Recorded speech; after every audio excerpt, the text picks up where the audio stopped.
IPL table top 2 पाई 4 दल भितर लड़े टेबुल 1 नंबर 2 नंबर थिबा दल खेलिबो qualify match. Table 3 number 4 number थिबा दल खेलिबो एलिमेंट मैच। प्रथम क्वालिफाई मैच रे जी जितिबो सी जीवो फाइनल को आ जी हारिबो सी खेलिबो एलिमेंट मैच रे विजयी होइतिया दल सहित। तेणुक टॉप 2 रे रहिया पाई सबु दल चेष्टा चलैछंती। हेले बड़ कथा हैला टॉप 4 रे क्वालिफाई होइते दल को प्ले ऑफ रे विदा होइते दल हराई देछंती।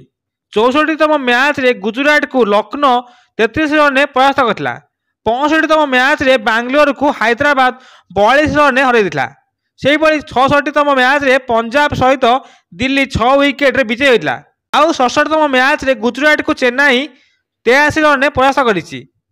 ए पर्यंत गुजरात 1 नंबर थिला बेले 2 number Punjab 3 number Bangalore 4 number Mumbai अछि। तो टेबुल टॉप 2 पाई एबे लड़ाई चलीछि किए रहिबो टेबुल टॉप 2 रे एवं प्रथम क्वालिफाई मैच जीति सीधा जीवा फाइनल को एबे चर्चा जोर चलछि।